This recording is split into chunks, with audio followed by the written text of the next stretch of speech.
ሰላም ለእናንተ ይሁን። የተከበራችሁ ክብራትና ክብራን እንደምትሰነበታችሁ። እግዚአብሔር አምላክ እንግዲህ ለዚህ ያደረሰን የተባረከ የተቀደሰ ይሁን።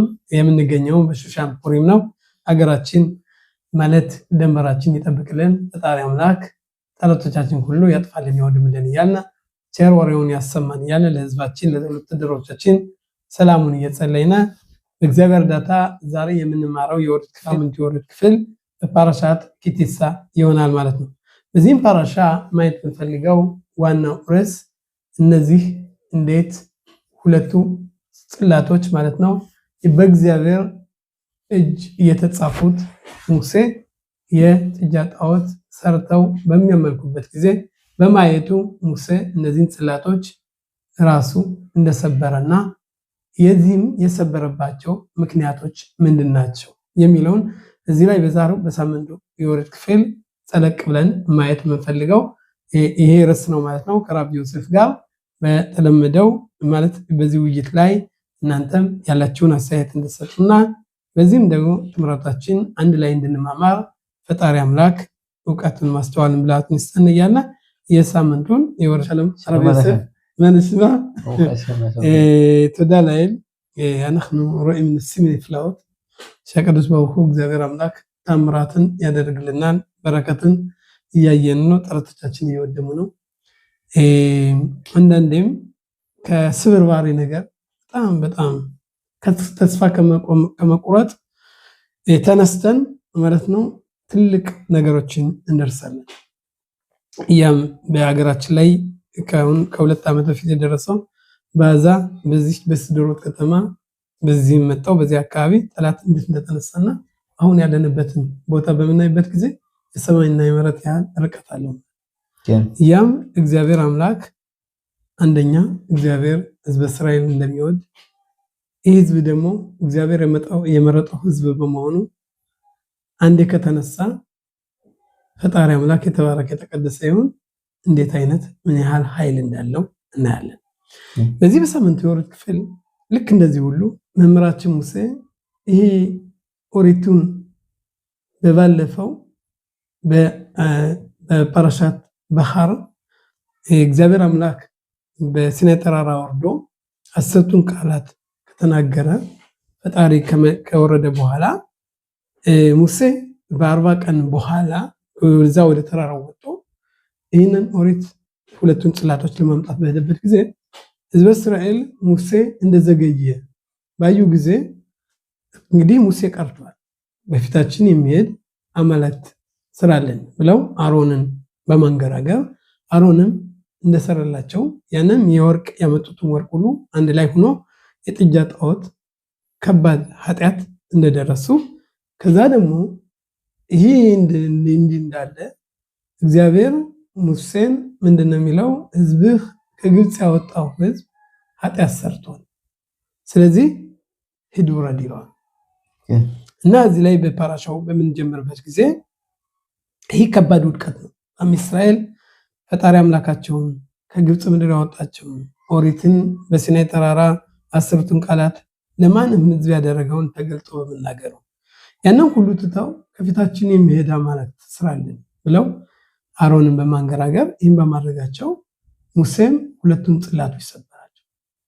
ከዚህም ከፓራሻው እና እዚህ ማየት የምንፈልገው እስኪ መጀመሪያ ከዚያው እናንብበውና ምን እንደሚል እንረዳ።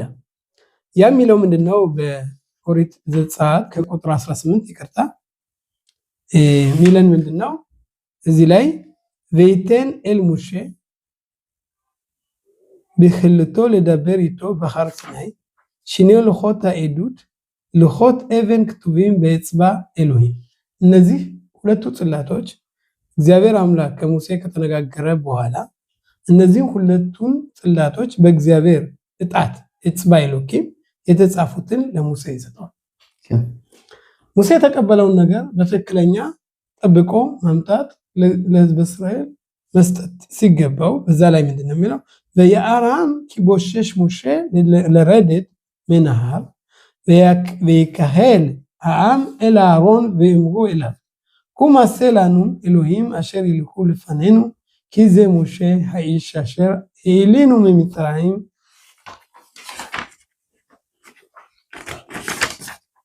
ሎ ያዳኑ ማያ כן ባሽ ዘባኩም እሱ ያ እዚህ ላይ የምናየው ምን እንዳጋጠመው ስለማናቅ ከፊታችን ያም ቀርቷል።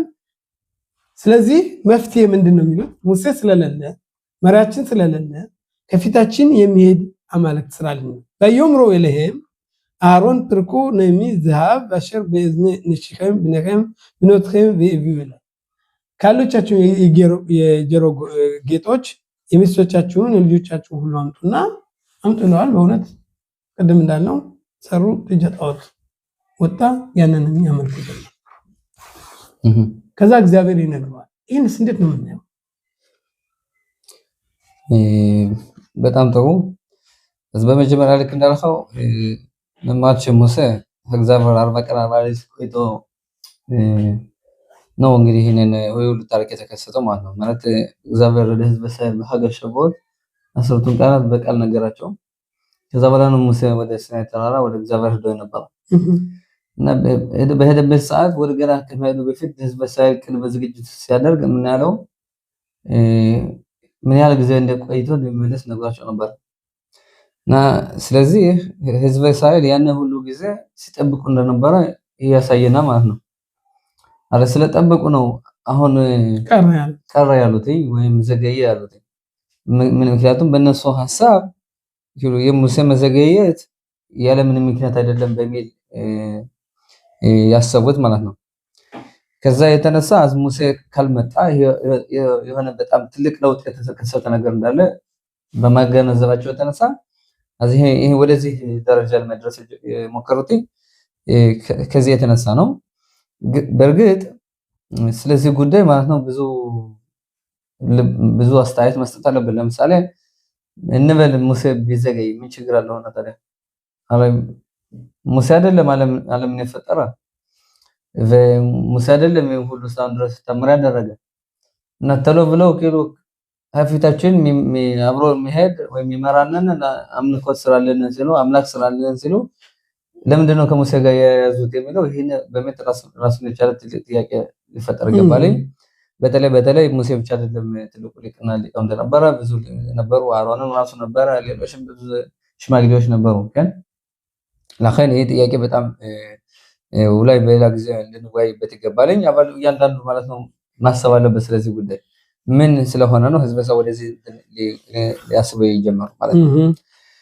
ግን እኛ በያዝነው ጉዳይ እንግዲህ መወያየት የምንፈልገው ስለ ሙሴ ለምንድን ነው እግዚአብሔር የተቀበለውና ሁለት ጽላቶች 10ቱ ቃላቶች የተጻፈባቸውን እግዚአብሔር ራሱ በራሱ ሰርቶ ጽፎ የሰጠውንና ሊሰብራቸው የቻለውንና በሚለው ጉዳይ ልንወያይ ስለሚገባና አዝ ወደዚህኛው ራሳችን ብናልፍ ይችላልና ስለዚህ ጽሁፎችን በመጀመሪያ እንያቸው ሰደ ምክንያቱም እንደ ግራ ገጣሚ ነው አሁን የተጠቀስናቸው ለምንድነው አሮን የተስማማ ህዝቡስ እንዴት እንደሰሩት በሚለው ጉዳይ ማለት ነው። አዝ በትክክለኛ ማለት ነው እንግዲህ ሙሴ እግዚአብሔር እና ከሙሴ ጋር የነበረው ሁኔታ ስናየው በመራፍ 32 ቁጥር 7 ላይ ወይደበር አዶናይ ሙሴ ለኸድ ኪሸኸት አሜኻ አሸር ኃይለተ መሬት ምጽአይ እግዚአብሔር ያው እንግዲህ ሁለቱን ጽላቶች ከሰጠው በኋላ እግዚአብሔር ምን ይላል ወረድ ወደታች ይላል። ለምን? ምክንያቱም ህዝብ ከግብጽ ምድር ያወጣቸው ህዝብ አበላሽተዋል። ሸኸት ማለት ተበላሽተዋል፣ አበላሽተዋል። ሳሩ ማሄር ሚና ደረ ኸሸት ጽቢቲ ማሱላይም እግል ማሰኻ በይሽተኻቡሎ ወይዝበኹሎ ወየሙ ኤለ ወኻይ እስራኤል ሸዲኹ ሚያት ምጽአይ እግዚአብሔር ምን ይላል? በትንሹ ጊዜ ነው የተውት ከንተ የታለሉት ሳሩ ማሄር ትተው እኔ ያዘዝኳቸውን ትእዛዝ ትተው እግል ማሰኻ እንግዲህ እጃ አምልኮት ጣውታ ሰርተው ሰገዱለትኝ አቀረቡት ለመስዋዕት አቀረቡትኝ። ይህ ብቻ ሳይሆን መስዋዕት አቀረቡለት ከግብጽ ምድር ያወጣህ እስራኤል ያወጣህ አምላክ ነው ብለው ሰገዱ፣ መስዋዕት አቀረቡለት ይላል። ከዛ በኋላ ብቻ ሳይሆን በየማ አዶናይ ሙሴ ራእይቲ ተአማዘ በእኔ አምክ ሸወረፉ እግዚአብሔር ምን ያለ እንደማየው ከሆነ ህዝብ በጣም አማጻኝ ህዝብ ነው። እንግተን እንደናዝብ በጣም ከባድ ህዝብ ነው። በአታ እኔ ኻሊ በሐረብ በህም በኻለም በሰውት ኻሊ ወገለው ስለዚህ ክለሰው ምንድነው ይሄን ሁሉ ነገር ከነገረው በኋላ ወደ ታች ሄደህ ውረድና ህዝብህ አበላሽተዋል፣ አምልከዋል፣ ሰግደውለታል፣ መስዋዕት አቅርበውለታል ካለው በኋላ ምን ይለዋል? በጣም አመፀኛና ከባድ ህዝብ ስለሆነ ተወኝና ልግደላቸው፣ ላጥፋቸው፣ ባخليቸው ይሄ ብቻ ሳይሆን አንተ ትልቅ ህዝብ አደርጋለሁ ይለዋል። እነሱን አጥፍቼ በእነሱ ምትክ ትልቅ ህዝብ አደርጋለሁ። ይህም በተባለበት ጊዜ መምህራችን ሙሴ ምን ነው ማለት የነበረበት? አረ መምህራችን ሙሴ የእግዚአብሔርን ኃያልነት የሚያውቅ ሰው ትልቅ ጻድቅ እንደ ሙሴ ትልቅ ነብይ የነበረ ሰው አልነበረም። ስለዚህ መምህራችን ሙሴ ያውቃል ምን ያህል እግዚአብሔርን ትቶ ወደ ሌላ ነገር መሄድ በጣም ከባድ እንደሆነ መምህራችን ሙሴ ራሱ ያውቃል። በዚህም የተነሳ ነው እግዚአብሔር እንደዚህ የሚለው ቶሎ ብለው ትተውኛል ሄደዋል እንደዚህ በሚለው ሰዓት መምህራችን ሙሴ ከእግዚአብሔር የሚሰማው ነገር አለ። ማለትም ተወኝና ላጥፋቸው ሲለው መምህራችን ሙሴ ምን ነው የሚለው ብሎ ችግር የለም አጥፋቸው ማለት ይችላል ነበር። ምክንያቱም ከኃጢአታቸው የተነሳ ከባዶች ስለሆኑ አጥፋቸው ተሳስተዋል። ያንተ ትእዛዝ ካለው ታዛዥ ልጅ ነኝ፣ ታዛዥ ፈጣሪ ማከብር ነኝ፣ ምንም ማድረግ አልችልም፣ አንተም ታውቃለህ ማለት ነበረበት። ቪዲዮ እንደዚህ ማለት ነበረበት መምህራችን ሙሴ። ግን መምህራችን ሙሴ እንደዛ አይደለም ያለ። በተለይ ብዙውን ጊዜ ሊቃውንቶች ሲሉና ከየት ላይ ነው ይህን ምስጢር የሚገለጽለት ወይም መጸለይ የሚጀምርበት ምክንያት ምንድነው? አኒ ኻሊ ወይኸራብ ባይን ይሉ ተወኝና ያው ቁጣይ ላወርድባቸው ሲል አስማዝ ተወኝ መኪሎ እግዚአብሔር ማን ይዘዋል? እግዚአብሔርን ሙሴ አላዘውም አልከለከለውም። ግን ባዛኒ ኻሊ ሲል ዝስተመረት አምሪ አንድ አባት ልጅ ሊመታው ሲል አዝ ወይም ተወኝ ገላግሉኝ ኪሎ አዝቶ መረት ምን ማለት ነው? መምጣት አይፈልግም። እንዲገለግሉት ይፈልጋል። አዛኸን እንዲገለግሉት ይፈልጋል።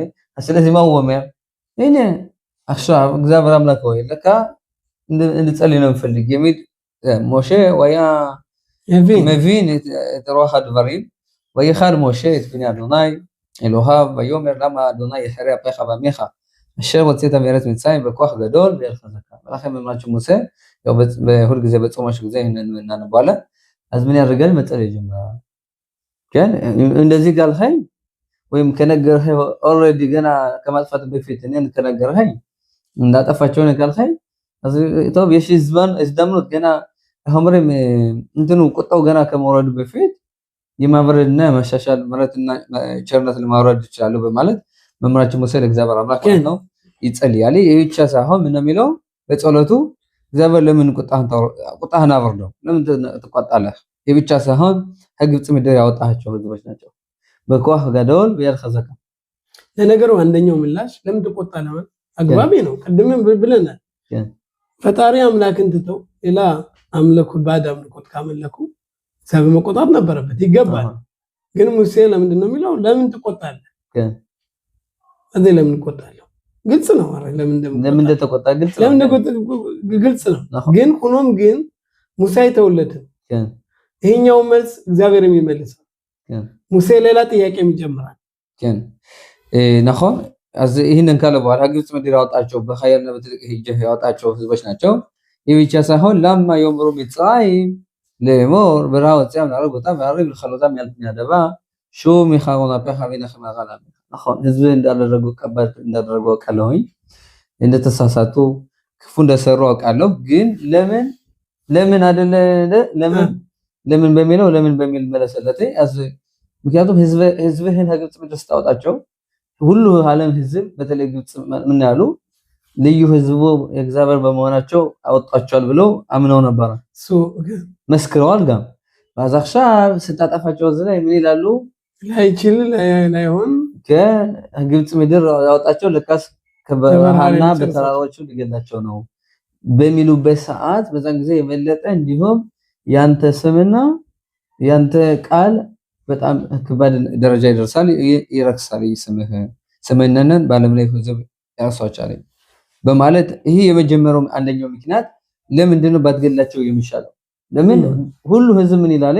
ያወጣቸው ማትችለው ነገር ለምን አወጣቸው? ማታድናቸው ተሆነ ማጠበቃቸው ተሆነ ለምን ታወጣቸዋለህ? በማለት አዚህንን አንደኛው ምክንያት ይሰጣል ማለት ነው። መምህራችን ጸሎት ሲጸልይ የጸሎት መንገድ ምን ያህል ትልቅ እንደሆነ ዝም እናያለን። በነገራችን ላይ ሁለተኛው ደግሞ ዝኸው ለአብርሃም ለይስሐቅ ለእስራኤል አባዳይך אשר נשבעת עליהם בך ותדבר עליהם הרבה זרעכם ככוכבי השמיים כן ונחלו לעולם כן זה לאברהם ליצחק ቃል ኪዳን ገብተዋል ይለዋል ועכשיו እዚህ ላይ ካወጣቸው በኋላ በሰሩት ኃጢአት የተነሳ የምታጠፋቸው ከሆነ አዚህ ለአባቶች የገባህላቸው ቃላት የት ላይ ነው የሚፈጸመው እንዴት ሊፈጸም ይችላል አንተ ነህ የገባህላቸው ቃል በእነሱ ምን ይላሉ ልጆች የታሉ ቢሉሳ እንደ ምድር አሸዋ እንደ ሰማይ ከዋክብት ተበዛዝቻለሁ ብለህ አሁን ብታጠፋቸው የታለ ቃልህ ምድሪቱን ይወርሷታል ብለህ ነበር ከዚህ ላይ ተጠፉ እንዴት ይወርሷታል በሚል እግዚአብሔር አምላክ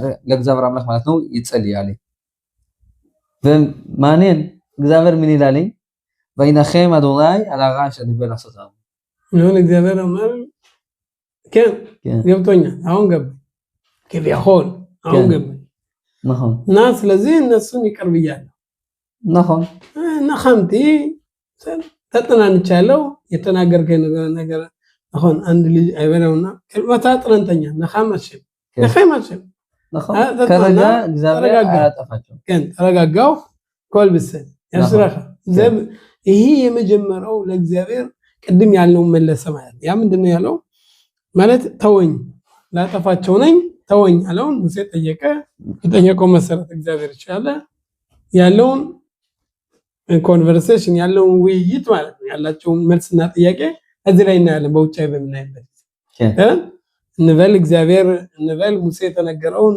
ቅድም እግዚአብሔር አውቅ ነው ያለ ጉዳይ ያ ግን አንድ ሰው የሚያደርገው ምን ያህል ሰው ልጅ ጥረት ማድረግ እንዳለበት ግን ያፈ አዘቶመ ከዚህ ላይ ግን እዚህ ላይ እንግዲህ በነገራችን ላይ ያው እንግዲህ መምራችን ሙሴ ምን ያህል ለህዝቡ እንግዲህ ምሕረት ማምጣት ለማድረግ ብሎ ለህዝቡ ያህል ተመጸነ ያለን በሁላችን ለማስታወስ ደግሞ በዚህን ሰዓት መምራችን ሙሴ ገና ከለህሲና ተራራ ነው ያለ ገና አልወረደም ወደታች ከን ለአኸን ከላይ ሆኖ ነው የጸለየ ስለዚህ ከዛውን ሰዓት ሆኖ የጸለየበት ምክንያት በብዙ ጊዜ ማለት ነው በማድረግ ያለብን ለምን አወረደ ታች በኋላ ገና ላያቸው ምዝበሳይ ምናልባት በእውነት እንደተባለው አይደለም እዚህ አሁን እግዚአብሔር እንዳለው ወዲያው ነው መጸለይ ጀምሮ ይላል ገና ከማየቱ በፊት ለምን ምን ያለው ምክንያቱም ካለፈ በኋላ ቢጸልዩ ምንም ሊያመጣ ይችላል ማለት ለሐን መማቸው ሙሴ አሁን እድል አለኝ ቻንስ አለኝ ግን ስለዚህ አሁን ቢጸልይ ይችላል ወለች ያመጣከቱ ኻመዝ ቪዲዮ ታከቦ ይላል ታከቦ ግን ያፈ ብረት እንደጋለ ከመጣው ትክክለኛ መግራት ይቻላል ቪዲዮ ካኻ ያለዛ አሁን ወረጀሊ እዛ በኋላ እንደዚህ ሲያደር ነገሮቹ ሌላ ጎዳ እግዚአብሔር ቁጣ አይወርድም ስለዚህ አሁን በዚህ ሰዓት ይጸልይ በማለት መጀመሪያ ገና ከላይ ተራራው እንደነበረ በዚህ ሰዓት ማለት መጸለይ ጀመረ ማለት አዳይን ማለት አውሪቱ የሚያምራራቸው መጀመሪያ ማይስለም ፍልግ ቀጥሎ እንግዲህ መምራችን ሙሴ ምን ያደርጋል አሁን እዚህ ላይ አለቀ ማለት እንችላለን ማለት ነበረበት ሙሴ እግዚአብሔር ያጠፋቸው ፈለገ ሙሴ ለምን እግዚአብሔር ከግብጽ ምድር ግብጾች ምን ይሏል ያወጣቸው ስለዚህ ነው ሁለተኛው ምክንያት ለአባቶቻችን ለአብርሃም ለይስሐቅ የገባውን ቃል ኪዳን አሳውስ ስለዚህ ምን ታረጋለህ ያን ቃል ኪዳን ሁሉ የነዚህን የስራቸውን ነው ግን የነሱን አባቶች ምን አይነት ጥሩ እንደነበሩ አንተ ታውቃለህ ስለዚህ ምክንያት ህዝብ እስራኤል ምንም እንኳን ጥጃ ጣዖት ሰርተው ቢያመልኩ እስከዚህም ነው በቃ ተዋቸው አለው እግዚአብሔርም ብነኸም እግዚአብሔር ተጥራና ተዋቸው እዚህ ላይ ማለቅ ነበር ግን እዚህ ላይ አላለቀ ይሄው የሚናገረው ማለት ነው ሁለቱ ሉኾት አብሪት ማለት ነው ሁለቱ የቃል ኪዳን እንትኖች ገበታዎች ከሙሴ እጅ ነው ያሉት ያፈ አዝ እንዳልኸው በእርግጥ እዚህ ላይ ነው ማለቅ ነበረበት ምክንያቱም ምን ነው ያለ እግዚአብሔር ላጠፋቸው ነው ያለ ስህተታቸው መምራቸው ሙሴ ተረዳ ለእግዚአብሔር ጸለየ እግዚአብሔር በይናኸም ተኪሎ ምን አለ ተዋቸዋለሁ አለ ግን እንደዚህ ሆነ ነበር አሁን መምራቸው ሙሴ መረድ ነበረበት በሁሉ ነገር አቆል በሰደር ያፈ ተራስ አባል ቀጥሎ እንደምናየው ሆነ ዘሎካ ማማሽ እንደዚህ አይደለም ማካቱ ወይፈን ወይረል ሞሼ ሚናሃር ወሽኔ ለኾት አይዶት በየደው ለኾት እክቱቢ ምሽኔ ኢብራሂም ሚዜው ሚዜ هم كتوبي እዚህ መምራችን ሙሴ ይወርዳል ጸለየ እግዚአብሔር ያለውን ሰማና ወረደ ሁለቱን ጽላቶችን በእጁ ይዞ ይወርዳል በኦሪቱ የሚመሰክረው ምንድነው እነዚህ ሁለቱ ጽላቶች ማለት ነው ልዩ ነበሩ ይላል ላማ አብዛኛው ጊዜ ጽሁፍ ስንጽፍ ማለት ነው በአንደኛው ጎን እንጽፈዋለን ባንዱ በተጻፈው ጎን ብቻ ነው የምታየው ፊደሎቹ ማለት ነው አባል ይሄ ግና ማለት ነው በሁለቱ ገጽ ነው የምታያቸው ይላል خروطين ቫዝ خروطين ታውና ያዝ በሁለቱ ጎን ይተያያል ያዝ ሚዛቸው ምንድነው እዘ በእውነት ትልቅ ታምር ነው ፊደሎቹ ምን አይነት አቋም እንደነበራቸው አባል የእግዚአብሔር ስራ ነው እንደቀደም እንዳየነው ስለዚህ እነዚህ ሁለቱ ጽላቶች የእግዚአብሔር ሁለት ጽላቶች ምስክሮች እንደናቸዋለን እነዚህን ይዞ ይወርዳል ይላል ባለخوት ማሰል ወይም ህማ በሚተብ ኤሎሂም ከን ወخغوት አለለخوት ባዝ እግዚአብሔር ሁሎችን የሰራቸውን የፈጠራቸው የጻፋቸው እግዚአብሔር እንደሆነ ያሳየነ ማለት ነው ኢንከን አዛነሁ ወይም መምራቸው ሙሴ እንደወረደና በእጁ ሁለቶችን ጽላቶችን ይዞ እንደወረደ እናያለን ማለት ነው ከዛ በኋላ ከማለ ምን ያጋጥመናል ምዕራፍ 32 ቁጥር 17 ላይ ወይሽማ ይሽማ እትኮል ሃአም ብረኦ በዮመር الموشى كل ملخمه بمخن ግን ዮሹዋ የሙሴ ተማሪ አንኛው ይህንን ነገር ያያል ነኸም ወይሽማ ሰማ እትኮላም የህዝቡን ጮህትና እንተናየ ከዛ ለሙሴ ነግሯል ይጠይቀዋል ነኸም እዚህ ላይ በቅርነፍ በትንሽ ማናገር የምንፈልገው ዮሹዋ በ40 ቀን 40 ሌሊት በነበረበት ጊዜ ከህዝብ እስራኤል ጋር አይደለም ነበር መምራችን ሙሴ ወደ ሲና ተራራ ወደ እግዚአብሔር ሲሄድ አብሮት ነው ሄደ ይላል ኪሎ ህዝብ ላይ እናያለን አንድ ተማሪ ራቡ ጋር መለየት እንደሌለበት ይላል ስለዚህ መምራችን ሙሴ ወደ እግዚአብሔር ሲሄድ ኦሪትን ለማምጣት ያሱ ደግሞ አብሮት ተከትሎት ሄደ አባሉ ወጥ ወደ ተራራው መሄድ ስለማይችል ተራራው ተጨበቀው ይህ ማለት ከህዝብ እስራኤል ጋር አልነበረም እስካሁን ድረስ ህዝቡም እንደሚያደርግ ምን እንደሰራ ምንም ማለት አልታወቀም ነበር መምራችን ሙሴ ሲመጣ ነው ቢቶም ወደታች መውረድ ሲጀምሩ መስማት ጀመረ ይላል ባዚ የሰማው ምንድነው ብዙ የተለያዩ ድምጾች ጫጫታ ሲሰማ ለሙሴ ምን ይለዋል ባዚ የጦርነት ድምጽ ሰማለው ከን ይለዋል ይምንቶን ويومر موشى يملس لتالي ويومر ان كل انوت فوا ان كل انوت خلوشا كل انوت انخشونا በመምራቸው ሙሴ ቢለምንድነው ሎሎ የጦርነት ድምጽ አይደለም እንሰማ የተለያዩ የላ ድምጾች አይነቶች ነው እንሰማ ይላል የጦርነት ድምጽ አይደለም ግን ሌላ ድምጾች ናቸው ለምን ሊል ይችላል ለምንስ ግልጽ በሆነ አልነግረውም መምራቸው ሙሴ ያውቃል በዚህ ሰዓት ምን እንደነበረ ከና እግዚአብሔር ነገር ሌላ ድምጾች ነው ከማለት ይልቅ ሁኔታው ምን እንደነበር ለምን ለኢያሱ አይነግረው ቪዲዮ አረ ኢያሱ አውቀም እሱ ምን እንደሆነ እሱ ይሰማ እንደም ከእግዚአብሔር ጋር ተነጋግሯል ያን የምናየው እግዚአብሔር እንደተነጋገረው ያውቃል ኦኬ አዝ ይሄንም ልብ እናረጋለን ወደፊቱ ለምንድነው ቀጣታ ለኢያሱ ነገረው ወይካ አሽር ከራብ ኢላ መኻኔ ወያር እታኤገል מחולות ויחף משה וישלח מידו את הלוחות וישבר אותם תחת ההר זאת אומרת መምራችን ሙሴ በመጀመሪያ ጊዜ ያው እግዚአብሔር ሄላይ ሲናይ ተራራ የነበረ ጊዜ እግዚአብሔር የተናገረው ሁሉ ነገር ፊቱን ዋሳ ባይኑ ያየ ማለት ነው ባይኑ በሚያይበት ጊዜ ልዩ የሆነበት ምንድነው አየ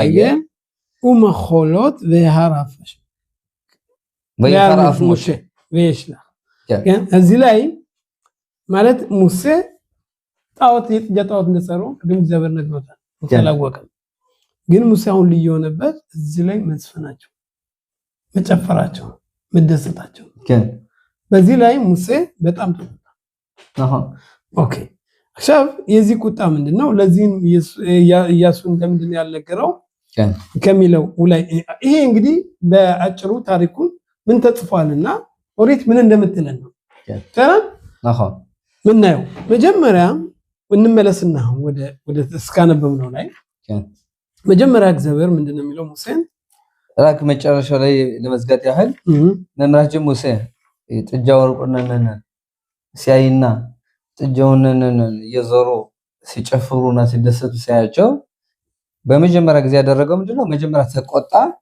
ዛሬ በእጁ ያዛቸውን ሁለቶችን ጽላቶች ይዞ ሰበራቸው ነው ያለው። ሰመረት እግዚአብሔር ጽፎ የሰጠውን ሁለት ጽላቶች በእጁ ይዞ ወርዶ ሲያይ ሰበራቸው። ይሄ ነው እንግዲህ ዋናው ሐሳብ። ይሄ እንዴት ሙሴ እግዚአብሔር የሰጠውን በእግዚአብሔር እጣት የተጻፉትን እንበል እግዚአብሔር እጣት አለው እንበል ለኦሪቱ በሱ የተጻፈውን ነገር እንዴት ሙሴ በመብቱ እግዚአብሔር ሳይጠይቅ ሁት ሚሰብራል። ቅድም እግዚአብሔር ኃጢአታቸውን ይቅር ብያለሁ። አሁን እዚህ የምናየው ሁለተኛው ርዕስ እና ይህ ነገር ሊሆን እንዴት ይቻላል የሚንለው ይህ ዋናው ርዕሳችን የመሰበርና ሁኔታ ለምን ሰበራቸውና የዚህ የሚያስተምረን ከዚህ ውስጥ ምንድነው የሚለው ነው። አሁን ወደ ቅድም ወደ ጀመርንበት እንመለስና እግዚአብሔር እንግዲህ ሁሉም የሚያየው እግዚአብሔር ነው። ከእግዚአብሔር ዘንድ አንድም ነገር የተደበቀ አይደለም። ሁላችን ማወቅ ያለብን ሁሉን ነገር የሚያደርገው ሁሉን ነገር ፍንትዋር በመሳዩ ፈጣሪ ነው። በዚህ ሰዓት እግዚአብሔር ሙሴን ህዝብ ከግብጽ ምድር ያወጣው ህዝብ ተሳስቷል፣ ስለዚህ አንተ ውረድ ማለት የለበትም። ምንድነው ውረድ ሲለው ከምን ይውረድ? ተሳስቷል። ለምንድነው መውረድ ያለበት? ይህስ ምንድነው? አንደኛው ጥያቄ መውረድ ያለበት ለምንድነው? ውረድ፣ አንተ ውረድ። ህዝቡ ተሳስቷል፣ ለኽረድ ውረድ። ምክንያቱም አንተ ያለበት ቦታና ህዝቡ ያለበት ቦታ አይሄድም። እዚህ ላይስ ምንድነው? ለምን ብሎ ነው ውረድ ያለው? ስለዚህ በእውነት እንደጠየቀው መምራችን ሙሴ መጀመሪያ ምንድነው የሚል እግዚአብሔር ይላል በጸሎቱ ሲጸልይ ኪሸኸት አመኻ ሲለው የኔ ህዝቦች ናቸው ነው ይለዋል። ኪሸኸት አመኻ ሲለው የኔ ህዝቦች ናቸው ይለዋል መምራችን ሙሴ እግዚአብሔር ነው። ያንደኛው ሁለተኛ ደግሞ ከዚህ ላይ የሚያሳየን በነገራችን ላይ ዋናው ትልቁ ነገር ምንድነው? መምራችን ሙሴ ወደ ሲናይ ተራራ ሄዶ ኦሪትም ለማምጣት ሄደው ለማን ብሎ ነው ያመጣው? ወደ ኦሪት ህዝብ እስራኤል ብሎ ለምን ነው እግዚአብሔር ለመምራችን ሙሴ ይሄን ያህል ትልቅ ደረጃ ሰጠው? ለማን ተብሎ ነው? የመምራችን ሙሴ ደረጃ ራሱን ይችላል ለራሱ አይደለም። አዛኸን ይመን ሞሼ ይላሉ ሊቃውንቶች እኔ ሳይን ይመን ሳይለን ሞሼ። ስለዚህ ህዝብ እስራኤል ህታች ባሉበት ሰዓት ኦሪትን ለመቀበል በፍላጎትና በጉጉት እየጠበቁ ከሆነ መምራችን ሙሴ የተላከው እና የሄደበት ዓላማ እየተሳካ ነው የሚገኘው ማለት ነው አይደለም? ያለዛ ግና መምራችን ሙሴ ሄዶ ቢመለስ ህታች ማን አለ ይላል። ኦሪት ያለ እስራኤል መኖር አይችልም። እስራኤል ደግሞ ያለ ኦሪት መኖር አይችልም። ግን ኦሪት ኑሮ እስራኤል ከሌለ አዝሮ ሰጭ አለ፣ ተቀባይ ያለ ምን ያደርጋል? ስለዚህ መጀመሪያ ምን ይላል እግዚአብሔር ዘው እኪሉ አሁን እዚህ ላይ እናቆምና ኃላፊነትህን ጨርሰሃል ይላል እግዚአብሔር። ለኽረድ ሲለው ምንድነው? ሬድ በጊዱላትኻ ካለህበት ከፍ ደረጃ ውረድ ዝቅ በል። ለምን ይሄ ነው ለምን ሲል አሁን እግዚአብሔር ነገረው መጨረሻ ላይ ምን ይለዋል? ምክንያቱም ህዝብህ ስነ እንዳልነው ማለት ነው አንተ የተሰጠህ ደረጃ በህዝብ እስራኤል የተነሳ ስለሆነ የህዝብ እስራኤል ተላላኪ ስለሆንክ የህዝብ እስራኤል አፍና ስም ሾፋር ስለሆንክ ማለት ነው አሻብ ተበላሽተዋል። ስለዚህ አንተ ያለህበትን ደረጃ ማለት ነው ለነሱ ለመውሰድ ምንም ጥቅምና ዓላማ የለውም በማለት ማለት ነው እግዚአብሔር ወደታች ወረደዋል። ግን እዚህ ላይ ሁለት የሚጨምረው ምንድነው? አንደኛው ምን ይላል? ለምንድነው ህዝብህ ያለው ሙሴ ከግብጽ በሚወጡበት ጊዜ አብረው ከግብፃን ጋር ከይሁዳን ጋር ተከትለው የመጡ ግብፃን ነበሩ። በዛን ሰዓት የሙሴ ዓላማ ምንድን ነበረ? እነዚህ ሰዎች ህዝቡን ፈልገው እስራኤል እንሆናለን ብለው ፈጣሪን አምነው ከመጡ እነሱንም መቀበል አለብኝ ብሎ የተቀበላቸው ኤሬብራብ ብሎ ይጠራው ማለት ነው እነሱ ነበሩ። ስለዚህ ምን ይለዋል እግዚአብሔር? እኔ ነገርህ ነበር እነዚህን አታምጣቸው ያልኩህን ህዝብ ስላመጣቸው ህዝብህ አምኻ ያንተ ህዝብ ያመጣቸው ብሎ እግዚአብሔር ሙሴን ነገረው። አይ አንደኛው ሌላው ቅድም ያልከው ነገር አለ ህዝበ እስራኤልና ሙሴ ከሌለ ህዝበ እስራኤል የለም ህዝበ እስራኤል ከሌለ ሙሴ የለም ያለው ምንድነው ህዝበ እስራኤል ሙሴ የሙሴ ትልቅነት የመጣው ኃይል የመጣው በሙሉ ከህዝበ እስራኤል ያም ብዙ ሊቃውንቶች ነገሩ ምንድነው ሙሴ እንደማንኛውም ነብይ የበለጠ ከማንኛውም ነቢያት ሁሉ የበለጠ ያደረገው የራሱን ህይወት አሳልፍ ቀድሞ ለህዝቡ ስለሰጠ ይህንም አሁን እናየዋለን ከንሽ ደቂቃ በኋላ ያ ማለት ምንድነው ሙሴ ሸኩል ከነገድ ኮል እስራኤል ሙሴ ብና ሌላ ህዝበ እስራኤል በሚመዘኑበት ጊዜ እኩል ይመጣል ስለዚህ ሙሴ ያደረገውና ሙሴ ያለበት ደረጃና ህዝበ እስራኤል ያለበት ደረጃ አንድ አይነት በሚመዘንበት አንድ ላይ ነው ስለዚህ እግዚአብሔር ምን ይለዋል ህዝበ እስራኤል ሲወርድ አንተን ትወርዳለህ ህዝበ እስራኤል ወደ ላይ ሲወጣ አንተን ትወጣለህ ያ ማለት መሪውና ተመሪው ያለው መሪው የተመሪውን ደረጃ ያሳየዋል ያለውን ማለት የተሳሰረ አንድ ላይ እንደሆነ በፈጣሪ ዘንድ ማለት ነው መሪውና ተመሪው እኩል ሆኖ በሚራመዱበት ጊዜ መሪው እንደ መሪ ተመሪው እንደ ተመሪ ሆኖ ካለ ማለት ነው ሁሉም ነገር ትክክለኛ ይሆናል ስለዚህ እግዚአብሔር ምን አለው ካለህበት ደረጃ ወረድ ለኽሬት ሻኻታም ህዝብህ እዛ ላይ ተሳስቷል ኃጢአትን ሰርቷል ኢያሱ ጠየቀው ኢያሱ ምንድነው ያለው ይሄ ድምጽ ምንድነው ብሎ ጠየቀው ብለናል በዛን ሰዓት ሙሴ ማለት የነበረበት ይሄ የነገየ የሰማው ድምጽ ይሄ ድምጽ ህዝበ እስራኤል እግዚአብሔር እንደዚህ ብሎ ነገረኛል ስለዚህ ይሄ ባዳም ልኮን ያመለኩ ማለት ነበረበት ለምን አልነገረው በርግጥ ኢያሱ ራሱ የቻለ ግምገማ አድርጎ ነበር ማለት እሱ እንደሰማው ድምጽ አርጎ ምን ያለ የጦርነት ድምጽ ነው ያለ ነው መምራችን ሙሴ ደግሞ በዚህ ሰዓት ማለት ነው ምን ማለት ነበረበት እግዚአብሔር ያለው ነው ማለት ነበር ግን ህዝበ እስራኤል እንደተሳሳቱ የተጃወርቅ እንደሰሩ እንደዚህ ነው መናገር ነበረበት ሁለት ምክንያቶች ነበሩ ለምንድነው መምራችን ሙሴ ያልነገረው አንደኛው ምክንያት መምራችን ሙሴ ከእግዚአብሔር ህዝበ እስራኤል ተሳስተዋል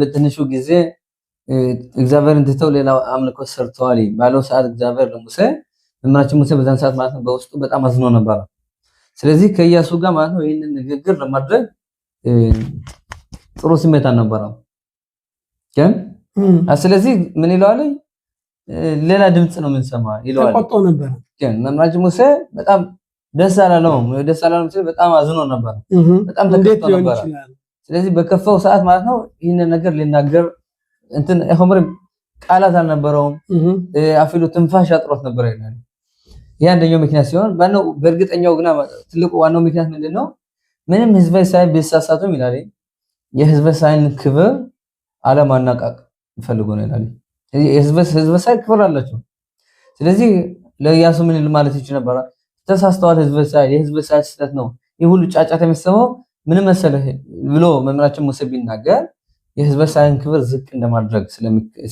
ስለሚቆጠር ማለት ነው አዝሚትኔክ ቦዳም ሸሪ እስራኤል ነው አማር ነው አነገረው በዚህ የተነሳ ይላል ያዝ ተመረተ ስንት እንደምናስብ ማለት ነው አንዳንድ ጊዜ ማለት ነው የሰው ልጅ በተለያዩ አጋጣሚዎች ነገር ሲያጋጥመው ግን በሚናደድበት ጊዜ ወይ የሰውን ስህተት በሚያይበት ጊዜ ራሱ ምን ይላል ነው በነገራችን ወደ ራስ ስለሆነበት እንጂ አንድ ሰው ኃጢአት ሲሰራ ወይም ክፉ ነገር ሲሰራ ስታየው ምከራው ይላል አበር ስትመክረው ግራ ማለት ነው እሱ ብቻ ነው መምከር አለበት ወይም ህዝቡን ብቻ ነው መምከር አለበት በዛው የተሳሳተው ህዝብ ብቻ ያለዛ ግን ዝም ከለኮ እንደዚህ አድርጓል ይያው ለሌላ ሰው ህደህ ያንን ነገር ብትናገር እንኳን ጥሩ አደረክ ሊባል ነው እንጂ ክፉ እንዳደረክ ነው የሚቆጠረው አኸን ሰውን መምከር ያስፈልጋል አባል ለመምከር ብለህ ሰውየውን መምከር ነው ብቻ እንጂ የዛን ሰውዬ ስህተትና የዛን ሰውዬ ነገር ማለት ነው ለሌላ ሰው በተናገረበት ቁጥር የዛን ሰውዬ ክብር የዝቅ ያደረገና ያበላሽ ነው ይባላል አኸን ስለዚህ መምራችን ሙሴም ምንድነው የሚያደርገው ተለብሎ ናሆን አድርጓል ክፉ ነገር በጣም ክፉ ሰርተዋል ይሄንን ኦድሚያስ እንተፈል በዚህ መሾም ቆይተን ነገሩን እንፈታዋለን መፍትሄ እናደርግለታለን ቢሆንም ግን አሁን ገና ማለት ነው ለኢያሱ ይሄ ነገር መነገሩ ወይ ማውራቱ ጥቅም የለውም በማለት አሁን ከላይ ምን ይላል የተለያዩ ድምጾች ሰምቻለሁ ብሎ እንደዚህ ያሳልፈለታል ማለት ነው። ይሄ ደግመን እናያለን። መምህራችን ሙሴ በዛው ሰዓት ምን ያህል እንትን እንደመረበት ሌላው እዚህ ላይ የምናየው ዋናው ርዕሳችን ማለት ሙሴ እነዚህን ጽላቶች ቅድም እንዳልነው ደጋግመን እንደጠየቅነው የሚሰብርበት ምክንያት ምንድን ነው? ለምን መስፈር ነበረበት? እግዚአብሔር ስበላል አለው። እንዴት ሊሆን ይችላል?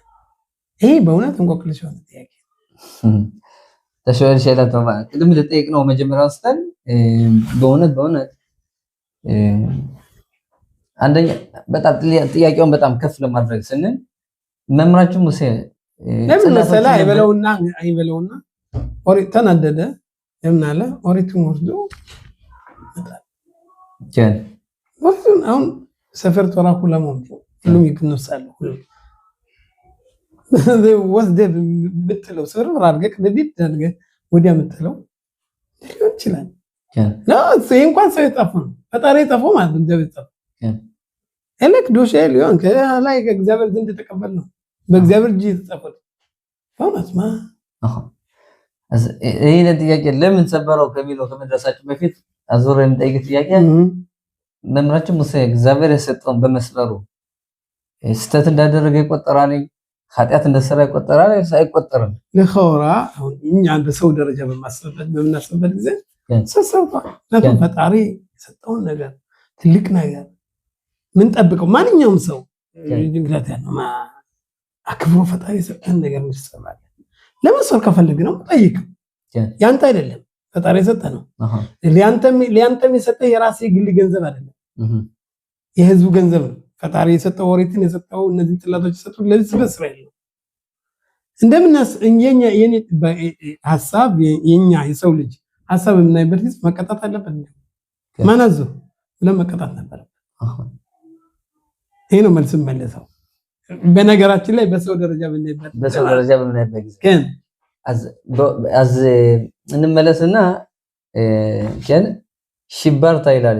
ግን በሰው ደረጃ ስናየው እንዳልኸው እንደ ስህተት ነው የሚቆጠረው። ምክንያቱም እንኳን የእግዚአብሔር የሰጠን ነውና ሰው የሰጠህንና አይነ ጥብቅ ሊብሎ የሰጠህን ዕቃ ከምንም በላይ ነው የምትከበከበና የምታስቀምጠው ጥሩ ቦታ። ስለዚህ እግዚአብሔር የሰጠውን ሲሰብር በእኛ ሐሳብ ተረብለን ለምን ሰበረው? በተለይ ሙሴ ሲሆን ትልቅ ጥያቄ ነው። እግዚአብሔር ያለው ነው እግዚአብሔር የሰጠው ያውቃል በጣም። ስለዚህ አበልግና ሊቃውንታችን እንደሚሉ ከሆነ የሰበረበት ምክንያት ትልቅ ምክንያት አለ። ራሺ መጀመሪያ ሊቃውንቶች ምግባችን በፊት ራሺ ምንድነው ይስጥህ በጣም ጥሩ ሽባርታ የሸርጓ ሽባርታ ይላል። በጣም መስበረ በጣም ጥሩ ነው። ራሺ ማከራ ምን ይችላል ነው ራሺ የግማራ ያለው ነው የሚያመጣ ራሽ ላኪሽ የሚፈልግ ነው። ሜላው ምንድነው ኢሻርኩ ኸኻሽ ሽባርታ ኮላ ከቦድ እንኳን ሰበርኩ ከእግዚአብሔር ያልጠየቀው አንሃጋት ሙሴ ረቢና ሙሴ እንዴት አርገብ መሪነትን እንደሚያስተምር ማለት ነው። መሪነት ማለት ቆይ እስኪ ጠይቄ ምን አይልን ጠይቄ አድርጌ አንዳንዴ ደግሞ አንድ ነገርን በራስህ ወስደህ ሁሉንም ቢሆን የፈለገም ይሁን ማለት ነው የምትወጣበት ጊዜ አለ።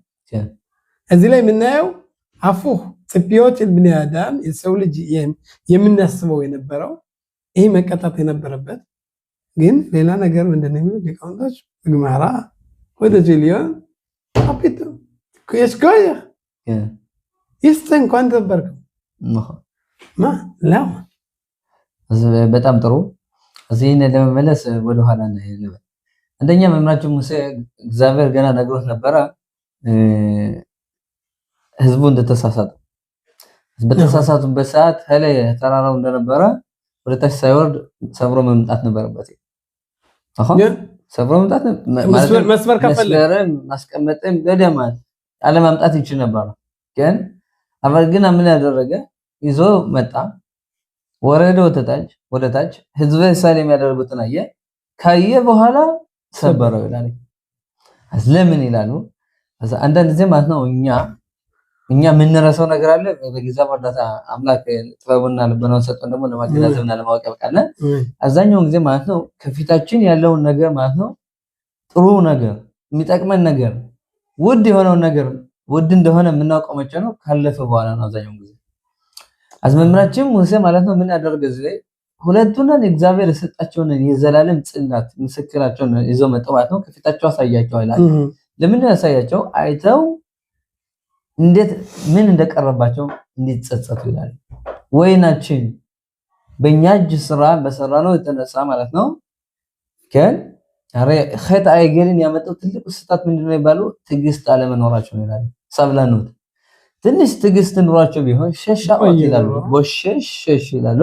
እዚህችን ሰዓት ጠብቀው ቢሆን እኮ ከን በጋም የራሳቸው ስህተት ነው። እነሱ ነው ከዚህ ሰዓት የደረሱ ገና በእውነት 40 ቀን አላለፈ ነበር። ትንሽ ዘግይተው በሆነና ትንሽ በትዕግስት ጠብቀው ኑሮ ቢሆን በእውነት እያንዳንዳቸው ማለት ነው ይሄንን የእግዚአብሔር የተሰጣቸውን ትልቅ ማዕረግና ደረጃ መቀበል ይችላል ነበር። ስለዚህ መምህራችን ሙሴ ማለት ነው መጀመሪያ ከላይ ያልሰበረበት ምክንያት ምንድነው? እነሱን ሊያሳያቸው አሳያቸው በኋላ ሰበረው። ለምን እንዲጸጸቱ ይላል። ወይናችን ምን አጣነ እንዲሉ ማለት ነው። እና ስለዚህ እኛም በህይወታችን ማለት ነው ብዙ ነገሮች አሉ ማለት ነው በዛው ባለንበት ሰዓትና በዛውን ሰዓት ማለት ነው ምናልባት ማለት ነው አናደንቀው አናከብረን ለዛ ነገር ቦታ አንሰጥም አይበል እንጂ ካለፈ በኋላ ግና ምን ይላል? አይ ወይኔ ወላጆች እንደዚህ ነበሩ ምን ይችላል እነሱ አይበል ወይ የተለያዩ ሌላ ነገሮች አሉ። ግን ለኸን ምን ያህል ማለት ነው ሊጸጸቱ ለማወቅ ለማስረዳት ስለፈለገ ከፊታቸው አመጣው። ባያመጣ ኑሮ ቢሆን ግና ምን ይላል? ባያመጣላቸው ምን እንዳጡ ምን እንደጠፋባቸው ምን እንደተሰበረ አይረዱ ነበር ይላል። ከላይ ሲናይ ተራራ እንደነበረ ማለት ነው ሰብር ያለው ሁሉ አላመጣውላችሁም እኮ ታውቃላችሁ እግዚአብሔር የሰጠው ነው ብለው ነግራቸው ራሱ አፈ ታሪክ ብቻ ሆኖ ነው የሚቀር ነበር ይላል። ስለዚህ አፈ ታሪክ ብቻ ሆኖ እንዳይቀር ማለት ነው በፊታቸው ያዩትን ሰበረው ይላል። ከዛ በኋላ በእውነት ሊያገናዝቡ እንዲችል አደረገ ማለት ነው። አኸን ሰበረው ይላል። እስካሁን ያየነው ለምን አቀርቦ ከነሱ ፊት ሰበረው ነው የሚለው ነው። ያን ማለት ለምን ተራራው እያለ ቢሰብረው ኑሮ እነሱ ሰበር ምንድነው የሰበረው? ለነሱ ቅርብ አይደለም። ምንም ያውቁት ነገር አበል እያዩ ከፊታቸው ላይ ከዛ ከአይምሯቸው ተቀርጦ ለዘላለም ያደረጉት ሀበሳ ያደረጉት ኃጢአት በጣም ከበድ እንደሆነ እንዴት ምን ነገር እንደቀረባቸው ምን ያህል ጉዳት እንደተጎዱ ይገነዘባል። ይሄን የመለጠ በነገራችን ላይ እዚህ ላይ አንድ ማስታወሰው ታሪክ ምን ነበር? አንድ ባል ነበረ በቃ በሆነው ባልሆነው የሚቆጣ ነበር። የቆጣት አባት ነበር ማለት ስለዚህ ሰው ማለት በጣም ይናደድ ነበር። አዝምስቱ ሁሉ ተመክረው ነበር ትቆጣ ግን በቃ በተለያዩ ሁኔታዎች ትሞክር ነበር አልሰማለ። አንድ ቀን ለተለለቱ ብላ ማለት ነው እሱ ወጦ እንትን ጭነት መኪና ይነዳል ሰውየው ብሎኬት ሲሚንቶ ምናምን እንደሚለው የለም ቢፈጨው መኪና አዝ ማርቤ ቢቶን አዚያንን መኪና የሚነዳ ሰውየው ነው። በዚያ እሱ ወጦ ስራ ወሎ ሲመጣ ማለት ነው እሱ ለየሙ ለደዝ ብላ መኪና አዲስ መኪና ገዝታ ማለት ነው ከነሱ ኻናያ አቁማታለች ማለት ነው።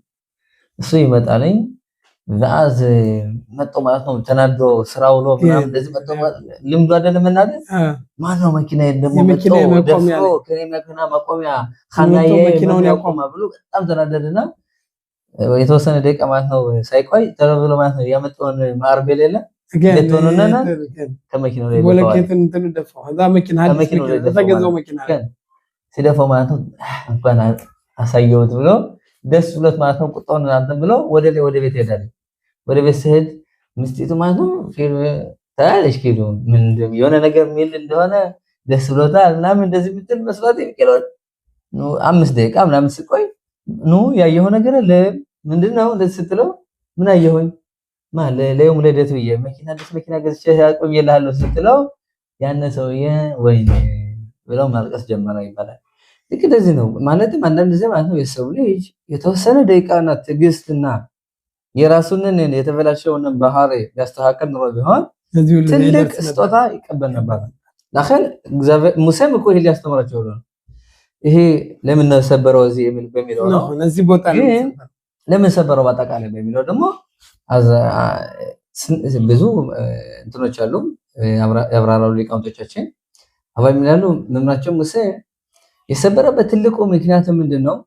ህዝበ እስራኤል ኦሪትንነን ግን ሳይቀበሉ እንዲቀሩ ስላልፈለገ አይደለም ወይም እንዲቀበሉ እንዳይቀበሉ ስላልፈለገ አይደለም ለምን ያለኝ ህዝበ እስራኤል ማለት ነው አሁን በዚህ ባሉበት ደረጃ ማለት ነው የኦሪትን ቅድስና ለመቀበል ብቁ እንትን አይደለም ማለት ፍላጎታቸው ይሄን ያህል ትልቅ አይደለም ይላል ለኸነ ምን ያደረገ ይላሉ ልክ ባልና ሚስት ለምሳሌ ነው ሰደ ባልና ሚስት አሉ ሚስት ሊጋቡ ነው አሁን ሊጋቡ ነው ቫዝ ሊጋቡ ሲደርሱ ማለት ነው አይበልጂ ያቺ ሴት ማለት ነው ግን በምትጋባበት ሌሊት ማለት ነው ከሌላ ሰው ጋር ተገናኝ ይችላል ግን አዝምን ያደረጉ አዝ እንግዲህ አሁን ይሄ ባል አሁን ነገር ሊጋቡ ነው አይደል ወል እየተደረገ በሚደረግበት ሰዓት ነው ታሸባዘ አራብ ሐታን ቁጭ ብለው ክቱባ እየጻፉ ነው ያሉ ያቺ ሴት በዛ ሰዓት ማለት ነው ከሌላ ሰው ጋር ተገናኝታለች ማለት ነው መምራችን ሙሴ ኦሪትን ይዟል እየመጣን ያለ ኦሪት ምንድነሽ ክቱባ ነች ያሉ በእኛና በእግዚአብሔር በስበሳና በእግዚአብሔር የቃል ኪዳን ገብቻ ውልነች አሻብ ይሄንን ውል እየተደረገ ያለ ሙሽራዋ ይላሉ ግን አጣቸው ህዝብ ወሳን ምን ያደርጋሉ ይላሉ በዛን ሰዓት ሌላ አምልኮ አድርገው አዝመምራችን ሙሴ ምን ያደርጋሉ ይላሉ የጋብቻውን ውልና ክቱባ ቀደደው እዚህ በኋላ ማለት ነው ንፍሳ ላኸቱና እንኸቱና ሰርጉ ፈረሰ እስከመቼ ድረስ ይላሉ ሙሽራዋ ወይኔ የታለ ባሌ ብላ ተጸጸታ ስትመለስ ድረስ ካሁን ጋብቻው የለም አንቺም በፈለግሽበት ማጭ ያለሽ እኔም በፈለጉበት ማለት ማንንም አስገድድም ቅድም በሲናይ ተራራ በራሻት የትሮ የተገባነው የፈጸምነው ውል የተጻፉት ሰነዶች በሙሉ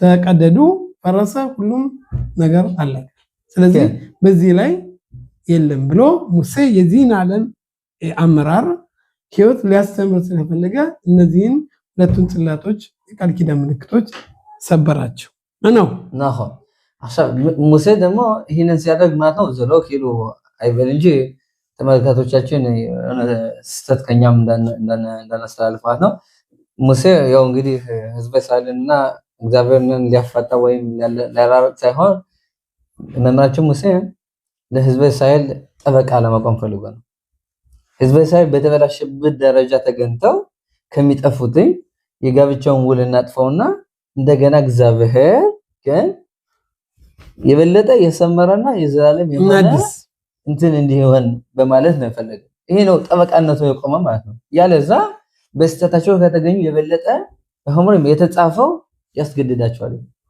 የጋብቻው ውል ያለ እንዴት ከሌላ ሰው ጋር ሄዳ ማደር ይሄ ኃጢያቱን የበለጠ ክፉ ያደርገዋል ስለዚህ በምንቀደድበት ጊዜ የእያንዳንዱ የፈለገው መሆን አለበት ከፈለጉ ደግሞ በአዲስ ማደስ ይፈልጋል ነው ሁኔታው ሌላው ትርጉም ይሰጣል ላይ ሙሴ ለምንድን ነው ራሱ ሚድራሽ ታለው ስፋት የሚያመጣው ማለት ነው ምንድነው የሚለን ሙሴ ህዝበ እስራኤል ኃጢያት ሰሩ እጃጣው ሰሩ በዛን ሰዓት እግዚአብሔር ምንድነው ያለው ህዝብህ ከግብጽ ያወጣው ኃጢያት ሰርቷል ስለዚህ አንተን ለሌላ ህዝብ አደርጋለሁ እነሱን አጠፋቸዋለሁ ቅድም እንዳለው በዛን ሰዓት ሙሴ ምን አደረገ እነሱ ኃጢያት ገብተው እኔ ንጹህ መሆን የለብኝም እኔም በእነሱ መስመር ውስጥ መግባት አለ ምንም እንኳን ቅድም እንዳለው እግዚአብሔር ይቅር ቢላቸው እኔ እነዚህን ሁለቱን ጽላቶች ሰብራለሁ እኔም ኃጢያተኛ ሆናለሁ ምንድነው የፈለገው ሙሴ ይላሉ ህዝበ እስራኤልን የመመለስ ወደ እግዚአብሔር የመመለስ ኃጢያት እኔንም እነሱን ይቅር ባይላቸው በእኔ ምክንያት እግዚአብሔር ይቅር ይላቸው እነሱ ይቅር ካላቸው እኔንም መሪ አልባ ይቅራል ከነሱ ውስጥ ራሱን አገባይናል ያ ምንድነው ስለዚህ በሰበረበት ጊዜ ሙሴም ኃጢአተኛ ቅድም እንዳለ ለምን እግዚአብሔር ያለውን ያላዘዘ ሰፍራ ስለዚህ አንተ ኃጢአተኛ ስለዚህ በጾማት ቀናት ምንድነው የሚለው እግዚአብሔር አምላክ ሆይ እኔንና ህዝቡን ይቅርታ አድርግልን ራስ አዘያክ ዳخوليوት እንዴት ይሆን ይችላል አንተ ራስን ኃጢአት ውስጥ የምታገባው ሌሎቹ ኃጢአት ለነዛ ሙስፍ በሽ ከተል በሽ እነሱ ኃጢአት ገብተው ስለነሱ እያዘንኩ እንዴት አንተ ደግሞ አሁን እነዚህን ጽላቶች ሰብራለህ? በልብል ጊዜ መሪነት ይሄ ነው። መሪነት ሙሴ ያስተምረን ነው። እግዚአብሔር እኔ እዚህ ላይ ባልሳሳት ኑሮ እኔ ጻድቅ ነኝ፣ እኔ ንጹህ ነኝ፣ እነሱ ኃጢአተኞች ናቸው። ምናልባት ምንም እንኳን እኔ ኃጢአት በዛ ውስጥ ኃጢአት ባልገባ እኔም በወቅቱ ስላልተመለስኩ ሊሆን ይችላል። ወላይ የተሳሳተ ሂሳብ ሰጥቻቸው ማለት የሙሴን ሐሳብ አናውቅም። እኛ ሊሆን ይችላል ነው ማለት አባክሽል ቅጣቱ ላይ ቲፓ ትንሽ እንኳን ሀባሚና ሊያስቡ ይችላል። እኔም በዛ ውስጥ መስመር አገባኝ። መሪነት ማለት ነው። ሙሴ ራሱን በኃጢአት ውስጥ አገባ። ለምን እነሱ ከነሱ ጋር እኔም ኃጢአተኛ መሆን እና ይህንን ነገር ለእግዚአብሔር ይቅር ሲላቸው እኔንም ይቅር በእኔ ምክንያት እነሱን ይቅርላቸዋል ወይም እነሱ እኔ እንግዲህ የሚያሳየው ምንድነው? አረቡስ ዘለዝም ኮሊ እስራኤል አረቢም ዘለዝ እያንዳንዱ ህዝብ እያንዳንዱ ይሄ ነው ማለት አሁን ሰዓት ምናየው መሪው ከህዝቡ ጋር የህዝቡን የህዝቡን ችግር ሲረዳ ዝም ብሎ እነሱ ኃጢአተኞች ናቸው እኔ ጥሩ ነኝ ማለት ነው። ቅድም አይተነዋል በኢያሱ ላይ ያለው ኢያሱ ምንድነው የሚደረገው ባለው ጊዜ ምንም ድምጽ ነው የሆነ ድምጽ ነው። ጦርነት ግን አይደለም፣ ሌላ ጉዳይ ነው። ለምን ኢያሱ ስለ ህዝበ እስራኤል መጥፎ ቃላትን ላሸናራ እንዳይናገር አሁን ደግሞ ራሱ ከዛ ውስጥ ገብቶ ህዝበ እስራኤል ይቅር እንዳላቸው እንዲላቸው ስላደረገ ነው ይላል።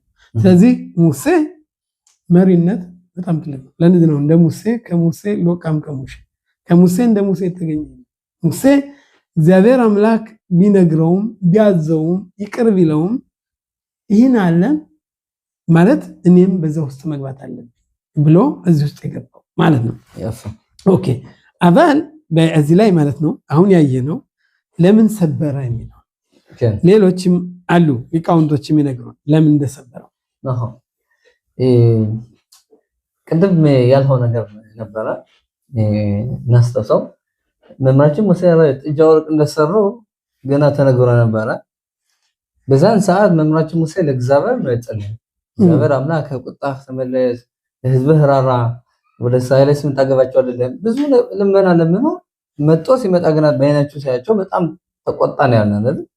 ለምን የተቆጣ መምህራችን ሙሴ ማፒተም ኪሎ ቅድም ስትጸልይ አይደለ ነበር? ምን የተቆጣው? በዚህም ይመልስልናል። በነገራችን ላይ ለምን እንደሰበረውም ደጋግመን በጣም ጠለቅ ብለን ነው አስፈላጊ ነው። በጣም አስፈላጊ ነው። መምህራችን ሙሴ ህዝበ እስራኤልና አኳኋን ሲያያቸው ማለት ነው ለጥጃ ወርቁ መስራታቸው ብቻ አይደለም ወይ መስገዳቸው ብቻ አይደለም። ትልቁ ችግር ያየው ምንድነው? መኸሎት የሚለው ነው። ስተመረጥ በእኛ በላበለው አሱ መኸሎት ማለት ጭፈራ ፌስቲቫል አቡዳ ዘራ ቶረ የሚያመልክ ተሆነ ይሄ ኢዲዮሎጂያ ነው አጀንዳ ነው አስተላ ይገሎ ፍላስፋ አው ጥበብያን አውቀው መርምሮ ይሄ ነገር በጣም ኃይል አለው ለሰው ልጅ አስፈላጊ ነው ጠቃሚ ነው ብሎ በጭንቅላታቸው የተረዱትና ያገናዘቡት ነገር ብቻ ሆኖ ነገር ቢሆን ያ ነው ሙሴ የሚያዘበው አዎ እንበል ይሻል አይሻልም አባገ እንበል ተቀባይነት አለው። የሰው ልጅ በተለያዩ መንገዶች ማለት በጭንቅላቱ ብዙ ነገሮችን ሊያውቅና ሊመረምር ይችላል። እሱ ግን ያየው ምንድነው? ለጸሎት ነው ያየው። ለጸሎት ስንል በቃ በዓላት አደረጉለት ነው ያለው፣ ጨፈሩለት ነው ያለው። ያን ነገር በቃ ውስጣቸው ማለት ነው የገባ ነገር ነው ማለት ከልባቸው አገቡ አራኸይ በሙሳር ነው ማለት ነው። ይሄ ነገር ግን ማለት ነው በምንም ታምር ቢሆን ማለት ነው ተቀባይነት ሊኖረው አይችልም። ይህ ብቻ ሳይሆን ኦሪትነን ተቀባይነት እንዲኖረው የሚያደርግልን ትልቁ ነገር ምንድነው? ትክክለኛ ባህሪ ጸባይ ሲኖረው ብቻ ነው። ይህ ማለት ለእግዚአብሔር ታማኝነታችን የሚገለጸው ማለት ነው መጨረሻ ላይ በድርጊታችን ነው አይደል? ወደ ትክክለኛ ድርጊት የሚመራን ምንድነው? ጥሩ ባህሪ ስለሆነ ብቻ ነው። የእግዚአብሔርን ቃልና ትእዛዝም ተቀባይነት ሊኖረን መቼም ምንድነው? የእግዚአብሔር ትእዛዝ ከኛ በላይ አድርገን እኛ ዝቅ አድርገን ራሳችን ተቀባይነት እንዲያደርግም የሚችለው ምንድነው? አስተያየታችንና ፍላጎታችን ባህሪያችን ጸባችን የተስተካከለ ሰው ማለት ነው። እነዚህ ሰዎች ግን ስናያቸው ማለት ነው ይሄንን ባዶ አምልኮ ወይም የጥጃ ሰርቶ ማለት ነው ጭፈራና ትልቅ ደስታ ሲፈጥሩለት አዝመምራቸው ሙሴ ማለት ነው። ይሄ ነገር በጥሩ አይን ሊያዩ አልቻለም። በላኸም ሊሰብረው ይቻላል ይላል። ለጸኑት አቦዳ ዛራ ከሸጀር የሚያቦዳ ዛራ ብለን ሰይማለ ማለት ነው። ይሄ ማለት እንግዲህ የሰው ልጅ የሚያስብበትና አስተሳሰብና ሜንታሊቲ አለው። ግን ይሄ ሜንታሊቲ ማለት ነው ከዚህ ሜንታሊቲ ንጹህ ካልሆነ የእግዚአብሔርን ቃልና ትእዛዝ ለመቀበል ፍላጎትም የለው ችሎታም የለው። ራሱን ንበል በተለይ ቅድም ካልኸው አንስቶ ኤረቨራብ ናቸው ካልነ ራሱ እነዚህ ከግብጽ ምድር የወጡ ናቸው ካልነ ተሎ ብሎ የተመለሱት ወደ ለመዱት ነው ያለው። ግን የአብርሃም የይስሐቅ ያዕቆብ የልጅ ልጆች ነው ቢሆን ወደዚህ ነገር ሊሄዱ አይችሉም ይላል። ለምንድን ነው የማይችሉም? ምክንያቱም ይሄ በደማቸው በውስጣቸው ለእግዚአብሔር ታማኝነት አላቸው ይላል። እነዚህ ግና ማለት ነው ከልጅነታቸው አንስተውና ያደጉበትና ግብጻውያን ስለነበሩ ለተለያዩ አምልኮ ሲያመልኩ ስለነበሩ በጋም ግብጻውያኖቹ ለጥጃ ነው ሲያመልኩ ነበር። ስለዚህ ማለት ነው ተሎ ብለው የለመዱትን ያደረጉ ይላል። ይሄ ማለት ከውስጣቸው የነበረው ነገር አልከላም ነበር ማለት ነው። ስለዚህ ለነዚህ ሰዎች ኦሪት አይገባቸውም። አዎ እዛ ላይም የአብርሃምን መጀመሪያ ቅድምም ያለው የአብርሃም የይስሐቅ አምላክ ያዕቆብ አምላክ እነሱን አይተህ ዘር እንደ ሰማይ ከዋክብት እንደምደራሹ አበዛለሁ ብለህ ነበር እና ቢያንስ የነሱን ተስፋ የነሱ የገባላቸውን ቃል ኪዳን ጠብቀህ ይህን ህዝብ ለምን ታጠፋለህ ብሎ የነገረዋል። አብርሃም እንደምናውቀው በኦሪት ዘፍጥረት ላይ ልጁን ይስሐቅን ሚስት በሚያገባበት ጊዜ ከሀገር ከዘመዶች ሄደህ ለልጄ ለይስሐቅ ሚስት አምጣልኛል። በዛን ሰዓት ራሺ ሊቃውንቶች ብዙ ተምረናል። እንዲያው ለዚህ ለማልቀው ነገር ትንሽ ለማጠንከር ለማለት ነው። እዛ ላይ ምንድነው የሚለው? እዚህም የነበሩት ጣዖት አምልኮች ናቸው፣ እዛም የነበሩት ጣዖት አምልኮች ናቸው። ታዲያ ምን ልዩነት አለ? ለምን እዚህ ከነዓን ውስጥ የሚኖሩትን ሴቶች ለምን ይስሐቅ አላገባም ባልንበት ጊዜ ምንድነው የሚለው ሊቃውንቶች እዛ የሚያስረዱን? ምክንያቱም በከነዓን ምድር የነበሩ ጸባያቸውና ያላቸው ስነ ምግባር በጣም በጣም የተበላሸ ስለነበረ የተበላሸን ነገር እንግዲህ ልክ ሸከላ ነው። የተበላሸ ጸባይና ባህሪ ያለው ጭራሽ ካልተሰበረ እንኩትኩት ብሎ ሌላ ነገር የሚሰራ ካልሆነ ምንም መታረም የለም። በዛን ሰዓት ግን በአብርሃም በዛ ቦታ የነበረው ሰዎች በሃይምሯቸው በጭንቅላታቸው ያምኑ ነበር ባዕድ አምልኮ ነው። እነዛን ባዕድ አምልኮ የሚያመልኩ ሰዎችን ግን በሃይምሮ በማስረዳት ከጊዜ በኋላ ያንን ነገር ከዛ ችግር ይላቀቃል። እነዚህ ግን የሚላቀቅ ምንም ሁኔታ አልነበረው። በዛን ሰዓት ሙሴ ባየበት ጊዜ ሙሴ ቅድም ያለው በሲኔ ተራራ እግዚአብሔር ሕዝብ ከግብጽ ምድር ያወጣው ኃጢአት ሰርቷል ባለው ጊዜ ሙሴ ያለው ጥጃ ጣዖት ተደርደው መስሏቸው ይችላል፣ ይሄ አምላካቸው ሊሆን ይችላል። ለጊዜው ያደረጉት ነገር ነው የቀረው። ስለዚህ ከፊታችን የሚሄድ እንደገና እንደ አጋጣሚ ወርቁን ጣለው፣ ያ ጥጃ ጣዖት ሆነ ሊሆን ይችላል። ለጊዜው ነው። እነዚህን በጭንቅላት ማስረዳት ይቻላል። ነገር ግን የስነ ተግባርና የሃይምሮ ጭራሽ እዛ ውስጥ ገብቶ መስፈን፣ ፌስቲቫል ማድረግ፣ መጨፈር ይሄ ጭራሽ ምንም እንዴት ነው ምንም ምርሃት የሌለው ነገር። ስለዚህ ሙሴ መስለም ነበር ያንን ነገር እንደ አዲስ ሰብሮ ሸከላውን እንደገና ሰብሮ እንደገና መስራት ነበር። በዛን ሰዓት በሰበረበት ጊዜ ምንድነው ያሉ? ቅድም እንዳልነው ህዝቡ በጣም በጣም ለነገረ። እንዴት ከእግዚአብሔር ያመጣቸው እየጠበቅን ለካ ሰባዶ አምልኮ ብሎ ያንን ሰብሮ እንዲያውም በጥብጦ አጠጣቸው።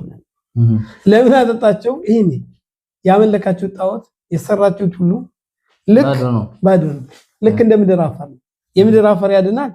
ይሄ ማዕድን ቢያድናችሁ ኖሮ አሁን ማይሰበርም አይችልም ነበር።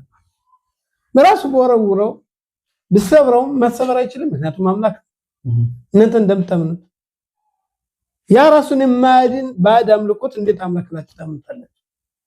ይሄ ሊሆን አይችልም። ይህንን ነገር በኮምፒውተር ምንድነው የሚለው? ሊፋርሜት ወጥቶ ሐዳሽ አዲስ እንደገና አዲስ አርጊ መፍጠር ነበር። ምንም እንኳን ግን አናጋይ ሎኪት እግዚአብሔር አምላክ ዓለምን በሚመራበት ጊዜ ምንም እንኳን ይቅርብ ይል ከላይ ግን ይሄ ነገር ያደረጋችሁ ኃጢአት ጭራሽ በኔ በመሪ ደረጃ ይሄ ነገር በጣም በጣም በጣም በጣም በጣም ጭንቅላት ሊቀበለው የማይችል። ስለዚህ ነገር አፍርሼ በጭራሽ እንደገና መስራት አለብኝ። ስለዚህ አሁን ማትክል መኸፍስ ከመጀመሪያው መጀመር አለባቸው። በዚህም ብዙ ጠልቅ ያሉ ነገሮች አሉ እዚህ ላይ የሚያሳየን በእውነት ይሄ ብዙ ሊቃውንቶች የሚነግሩን ናቸው እነዚህ ነገሮች ማለት ነው። ከዚህ ባሻገር ማለት ሌላው የምጨምረው ምንድነው ይሄ ነጥብ የጥጃ ጣዖት ቀላል አልነበረም። ወይም ይሄ ቦታ ይሄ ድርጊት በጣም ገና ከባድ ነው። ያ ምንድነው የሚለው ቅድም ያልነው አለ ሌሎችም ሊቃውንቶች እግዚአብሔር አምላክ በዚህ ዓለም የሚያርፍበት ፈጣሪ አምላክ ከምድር ወርዶ የሚቀመጥበት በሲናይ ተራራ ልክ እንደመጀመሪያው በአዳም ከመጀመሪያው ሰው ፈጣሪ አምላክ እንደተነጋገረው ሁሉ በሲናይ ተራራም ወርዶ ያኔ የእግዚአብሔር ቃል እግዚአብሔር ጠጋ በረከት ወደ ሰማይ ሄደ። ለምን አዳም ኃጢአት ሰራ። ኃጢአትና የእግዚአብሔር ቃል አንድ ላይ ይገናኙ። ከዛ ሁለተኛ ጊዜ በሙሴ ጊዜ በሲናይ ተራራ ቅድም የተጋቡበት እነዛ 10ቱን ትእዛዛት የተሰሙት እኔ እግዚአብሔር አምላክ ነኝ ከግብጽ ምድር ያወጣው። ሁለተኛው ቃል ምንድነው? አንደኛ እኔ እግዚአብሔር አምላክ መሆኑ ነው። ከዛ ለይ የልካይ ሎኪ መኸር ማለት ከኔ ፈጣሪ አምላክ ሌላ አይኖርም። ወዲያውኑ ምን ለምንድነው ቅድም ያለው ወዲያውኑ መጣው ሌላው ትንሽ ሳይቆዩ ጥጃ ጣዖት አምልኮ ይሄንን ቅድም እግዚአብሔር ያነገራቸው ማለት ይሄንን የተጋቡበትን የውል ጋብቻ እነሱ ትእዛዛትን ፈጽሙ ፈጣሪ አምላክ በረከቱን በእስራኤል ላይ ሊያውል በወሰነው ጊዜ ቅድም ያንንም እግዚአብሔር የሲናይ ተራራ የደረሰውን አሁን በሲናይ ተራራ ነበርኩ አሁን አውርዱልኝ ብሎ ባለፈው ባሱሊም ቅዳሽ በሻካንቲ በቶኻም በእስራኤል በሕዝብ እስራኤል ውስጥ ይገኛል በቤተ መቅደስ ያሉት ጥጃ ጣዖት ሰርቶ ሲያመልኩ ምን ሆነ ነገር ሁሉ ከመጀመሪያው ጀመረ። ከዚህ ላይ እንግዲህ የኛ ስራ እንግዲህ ያለን ሁሉ የት ነው የሚጀምረው? ከዚህ ከጣዖት ከጥጃ ጣዖት። በዛን ሰዓት ሙሴ መሰረ ምንድነው አንዳንድ ጊዜም ሰብረህ እንደገና ማነጽ መገንባት አለብን። ሌላው እነዚህ ሁለቱ ጽላቶች ፊደሎቹ ተጽፈው እም አኸዩ ሐቁቂም አላየቬ ከድንጋይ ላይ በጣም እንትን ያሉ ናቸው። ሐሩቴም ተወካለ በዛን ሰዓት ምንድነው የሚለው በሕዝብ እስራኤልን ቤት ሲናይ ተራራ እግዚአብሔር በተናገረበት ጊዜ እያንዳንዱ ፊደል ከእያንዳንዱ ይሁዲ ልብ ተቀርጦ ነበር። እያንዳንዱ ፊደል የእግዚአብሔር ቃል በለው እኛን አይገባንም። አንሞርፊም ነው በጣም ጥልቅ የሆነ ነው። ሰላም እንበል እያንዳንዱ ፊደል ከእግዚአብሔር ዘንድ የእግዚአብሔር ማደሪያ ሊሆን እቃውን ላዘጋጀት ማለት ነው። አኪሊም ሽጸረክ ላኪን ፊደል ቀበል ሻኹል ቅዱስ ባውላመስ ቅድስነት የሚያድረው እቃውን ስናዘጋጅ ነው። እናቶቻችን በፊት በገጠሯ ኢትዮጵያ በነበርንበት ጊዜ ወተት ይታለባል። ላሟ ትታለባለች። በምትታለብበት ጊዜ ያ ቅቤ እንዲወጣ ወተቱ እርጎ አጓቱ ጥሩ እንዲሆን ከተፈለገ ያ እቃ መታጠን አለበት።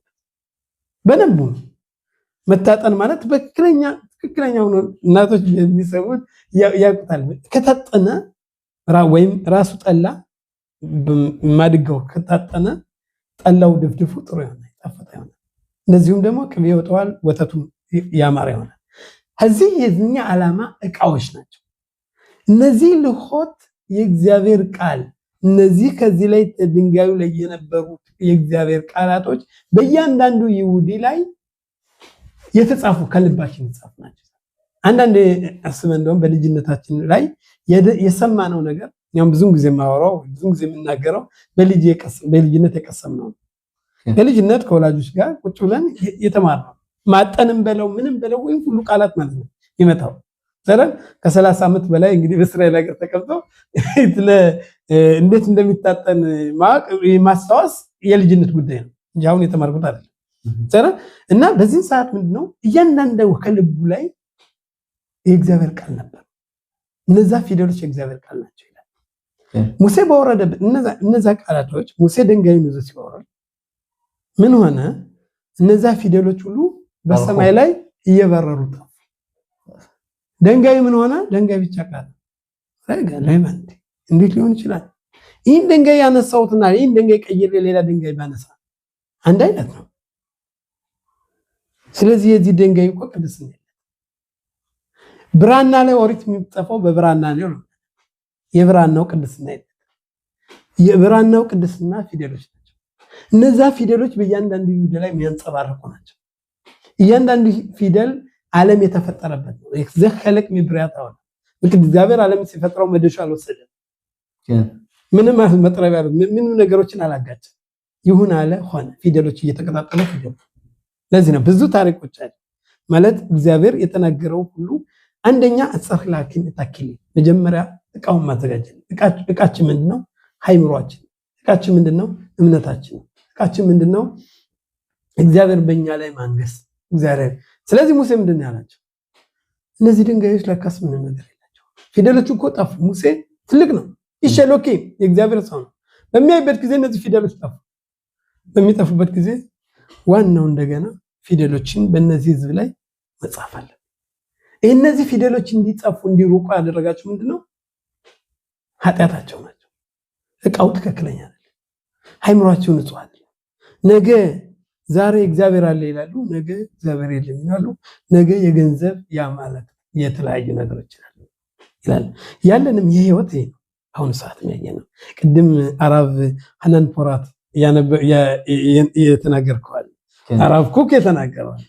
እነዚህ ነገሮች በአሁኑ ሰዓት ብዙም ጊዜ ለየል ኃይሎኪ መኸሪም የሚለው ሌላ አምላኮችን በመናመጣበት ጊዜ እቃውን ሁሉ እያጎደፍ ነው። ሃይምሯችንና እምነታችን እየላላ በሚሄድበት ጊዜ ሌላ ባዕድ አምልኮ በመናመጣበት ጊዜ ሌላ ጠላት በእኛ ላይ ይመጣል። ነገር ግን ወደዛ ቦታ በምንሄድበት ጊዜ ከእውነተኛው ዓለም ላይ በምንጣመርበት ጊዜ የእግዚአብሔርን ቃል ክቱባ የተጻፈውን ስምምነት የውል በሲናይ ተራራ የገባነውን ቃል ኪዳን በምንፈጽም ጌት እኛ ትእዛዙን ብንፈጽም እናንተ ህዝቦች ናችሁ፣ እኔ አምላክ ሆናችሁ ያለው የውልነት ቅዱሳን ቅዱስ ነኝና ቅዱሳን ሁኑ እኔና እናንተ ካንተ ላይ ልንኖር ከፈለግን አፊሉ ሸይፋ ለቅዱሻ ወደ ቅድስነት የሚወስድን ጎዳና ማለት ነው። ስለዚህ ቅድም አራብ ሐናን ፖራት የነገረን ነው። በየትውልዳችን አሁንም አየን ጦርነት ተነሳ። በጦርነት በኩል በእውነት ወድቀን ነበር፣ ተሰባብረን ሆን ከማለ ሆታይል ሽቡሪም አንቺም ደባ ምንድነው የሚሉት? በጣም በጣም በጣም ዝቅተኛ ውድቀት ባለም ላይ እንዴት እስራኤል ይህን የምታክል አገር አንደኛ የተባለች ባለም ላይ ዝናዋ ሲወራ የነበረ እንዴት አማስ ባንድ ሌሊት ገብቶ ራሱ በሌሊት አይደለም በጠዋቱ ገብቶ ሲነጋ ይህን ነገር አድርጎ ይወጣል። አዎ ወታደሩ ሌት ነበረ፣ ሁሉም የት ነበረ ማየት እንችላለን፣ መገንዘብ እንችላለን። ከዛ ውስጥ ብዙ ነገሮች ነበሩ እነዚህን ችግሮች ሊያመጡ ይችላል። አሁን ያለንበት ደረጃ በእናይበት ጊዜ የት ነው? ተሰባበሩ።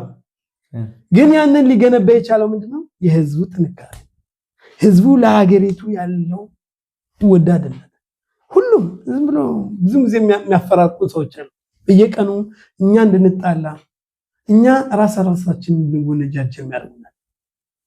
ነገር ግን በማውት በእውነት ያለው ለእያንዳንዱ ፊደል አለ። እግዚአብሔር ፊደል ትሪያው አሁን ወደዛ ያለው በአንድ ደቂቃ ህዝቡ ማንም ሐረዲ ነው ብትለው ይሄኛው ዳቲሎሚ ነው ብትለው ይሄኛው ሃይማኖቱን ባሆድ ይጠብቃል፣ ይየተር ይጠብቃል፣ ይሄኛው ያደርጋል። አሁን አዲስ የመጣ ነው፣ ትናንትና የመጣ ነው፣ ከትናንትና ወዲያ መጣ። ያ ዝም ብሎ ነው ለማየት ብቻ ነው። ማውት ዋናው ግን እነዚህ ልሆት ናቸው። ልሆት ኤሎኪ ማለት እግዚአብሔር ቃል ኪዳን ገበታዎች ማለት የዚህ ዓለምና እነዛም ሁለቱ ጥላቶች የተጻፉት አንደኛው ከእግዚአብሔር ጋር የሚያገናኛ አንደኛው ከሰዎች ጋር ያለ ግንኙነት በእናዳም ለማቆም በእናዳም ለኻበሩ እነዚህ ሁለቱን ነገሮች አንድ ላይ ካረግን በአንድ ሚዛን ካየናቸው በአንድ በኩል ህዝብ እስራኤል መውደድ እያንዳንዱ ቀለማችን ልዩ እንደሆነ ሁሉ ፊታችን ገጽታ ሌላ እንደሆነ ሁሉ ሃይምሯችን ሌላ ሊሆን ይችላል፣ እምነታችን ገና ነው። ያ ነው እንግዲህ የሚያስረ ሙሴ ምንድነው የፈለገው? እነዚህን ነገሮች ማነጥ አለብን። ድንጋዩ ኦሪቱን እየነብንስም ሌላውን እያመነ ሌላውን መጥፎ ነገር እያየነ ሌላውን ካልዋለበት ይዋል ኦሪቱን ማጣለ በእውነት ዘላይ አይሙና ይችላል ነው ይሁዲ እምነታችን ምንድነው የሚለው? ንጹህ ቅዱሳን ሁኑ ቅዱስ ነኝ። እናንተ ቅዱሳን ለመሆን መጀመሪያ እኔ ቅዱስ መሆን ነው። ከዛ ከኔ ተማሩ እንደዚህም እኔም ማደርገውና እዩ ይላል። ሙሴም ያደረገው ይሄ ነው። ሙሴ ከኃጢአት ገባ፣ ጽላቶችን ሰበረ። ግን ከስብርባሪ መነሳት ነው ዋናው ዓላማችን። እዚህ ዓለም ብዙ ችግሮች አሉ። በግል ደረጃ፣ በማህበረሰብ ደረጃ፣ በህዝብ ደረጃ፣ በመንግስት ደረጃ የአሜሪካ ንሲ ምን ይፍላው የአሜሪካ ሀያላ መንግስት እንዴት ነው ከህዝብ እስራኤል አንዲት ትንሽ ሀገር ዓለምን ሁሉ ኑሮ መሽከረከር እኮ ባይላችን የምናየው ይሄ ምንድን ነው? ማዘ ዘይ ሉሊ ከዱስ ባሁ ዘይ ማሽከቱ እግዚአብሔር በረከት በዚህ ዓለም ላይ ባይኖ እኛ ታማኝ ባኖ የት ላይ ነው? ዘይ አናኽ ንጽህም ለዘይ ሁሉ ቀን ማደስ አለ። ሁሉ ቀን እነዚህ ነገሮች የተጻፉት በነገራችን ላይ ያልጨመርነው ቅድም ያልከዋል የሽ እጽባይሎኪም ችክቱብም በእግዚአብሔር ቃል በእግዚአብሔር እጅ የተጻፉት እነዚህ ሁለቱ ጽላቶች ተሰበሩ። በመጨረሻ ከዛ በኋላ ከጸለየ በኋላ ለዮም ኪፑር ያመጣቸው ጽላቶች እስካሁን የሰው እጅ ስራ ማለት ቅድም ያለው እግዚአብሔር በዚህ በመሰረቱ በውስጡ በዚህ ዓለም ላይ የሚያደርጋቸው ነገሮች በአሁኑ ሰዓት ያለነው ነቢያት የለው ምን እንደሆነ እንዴት እንደሆነ ይነግሩን የለም። ግን የኛ ስራ የኛ ጥሩ ስራ ነቢያትን ያፈልቃል። የኛ ጥሩ ስራ ደግነትን ያፈልቃል። ስለዚህ በጣም ግሩም ነው ማለት ይፈልግ ከስብርባሪ መነሳት አለ። ከስብርባሪ ደግሞ የተነሳ ነው ዛ ተፍቂድ ሸለን በኋላ መዘል አንዱ ዳት እንደምመስለው አፈ ስኩዌር ግን ለመጠቃለል ወኸሸም የተመሰገነ ይሁን። ለእያንዳንዳችን እንግዲህ በተለይ በኦሪት እንደምናየው ከሆነ እያንዳንዳችን መጠንቀቅ ካለብን ትልቁ ነገር ምንድነው? አንድ ሰው እግዚአብሔር ያለውን ለመፈጸም ሲፈልግ ማብራራትና ግልጽ ማድረግ አለበት። ያለዛ ብዙ ስህተቶች እንደርሳለን። በተለይ እግዚአብሔር ወደ ሌላ እግዚአብሔር ለምንጠራው ነገር ልንሄድ እንችላለን ማለት ነው። ወይም እግዚአብሔር የለም ከሚሉ ሐሳቦች እግዚአብሔር እንደዚህ ነው ከሚሉ ሐሳቦችም ብዙ ነገሮች ልንደርስ እንችላለን። ስለዚህ ሁሉ ነገር መጣራት አለብን፣ ሁሉ ነገር ግልጽ ማድረግ አለብን ማለት ነው። ይሄ ምንድነው? ሆራአ ለዶሮት ለትውልድ ማለት ነው። ከዛ የተማርነው ከጥጃው ወርቅ የተማርነው ምንድነው? ማንኛውም ነገር ማለት ነው መነሻውን ማወቅ አለብን፣ ዓላማውንም ማወቅ አለብን። ዓላማ አልባ ከተነሳን ማለት ነው መጨረሻ ላይ ምን ሰሩ ይባላል? ጥጃው ወርቅ ሰሩ ይባላል። ስለዚህ በየትውልዱ ማለት ነው እዚህ ነገር መቆጠብ አለብን። ከዚህ ሲስተም የሚያደርስም ብዙውን ጊዜ ደግሞ ምንድነው በትንቢተ ሕዝቅኤል ላይ እንደተጻፈው ራሱ ኦሪትም እንደሚለው ማለት ነው ጥጃ ወርቅ ሊሰሩበት የቻሉበት ምክንያት ምንድነው ይላሉ? ብዙ ገንዘብ፣ ብዙ ወርቅ፣ ብዙ ሀብት ንብረት በመሰብሰባቸው ነው ይላሉ። አንድ ሰው ብዙ ጊዜ ማለት ነው ብዙ የተለያዩ ነገሮችን ሲሰበስብ ማለት ነው በነዛ ነገሮች መመካት ይጀምራል። ከዛ በኋላ ነገር ሁሉ ነገር በራሱ ችሎታ ነው በማለት ለራሱ ጥጃ ወርቅ መስራት ይጀምራል ማለት ነው። ከዛ በኋላ መስራቱ ብቻ ሳይሆን ለዛ ነገር መስገድ ይጀምራል በትንሹ ማለት ነው። ስለዚህ በአሁን ባለንበት ትውልድ ማለት ነው በወኸሸም ሀብት አለ፣ ንብረት አለ፣ ምንበላው ምንጠጣው ሁሉ ነገር ሞልቶናል ላይ አባል በየጊዜው ደግሞ ማለት ነው ለተለያዩ ሌላ ነገሮች ልናመልክና ልንሰግድ እንችላለን። ከለ ሪትፋ ቀየረ የሚቀየር ይላል ምን አርጓል ሪትፋው ቤቱን እንቀይሯን የሚቀየር ይላል። ባዝ ችግሩ ምንድነው? እዚህ የተነሳ ማለት ነው ለኦሪት ለመንፈሳዊ ደረጃ ለጸሎት ለእግዚአብሔር ትእዛዝ አፈጻጸም ቦታ ሳይኖረው አይቀርም ማለት ነው። ከማ ሀብቱን ለማብዛት ብዙ ስራ ይሰራል።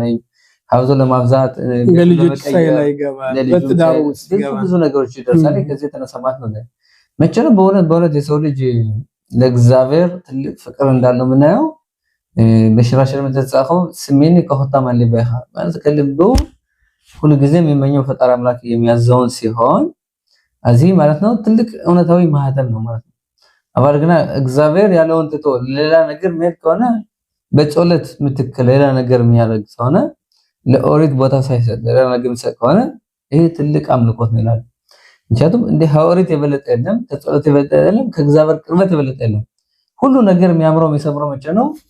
ከእግዚአብሔር ትእዛዝ ጋር ሲሄድ ብቻ ነው። ብሰራም እግዚአብሔርን ትእዛዝ ይዘህ የሆነ ነገር ብታደርግም ጸሎትን ይዘህ እምነትን ይዘህ በሁሉ ነገር ጠንክረህ ይሄ ዓላማ ያለው ህይወት ይሆናል ማለት ነው። ህይወትንም ከፍ ያደርስ ልትት ይችላል። ያለዛ ግን ሁሉ ነገር ማለት ነው የተበላሸና ይሄድ ማለት ነው።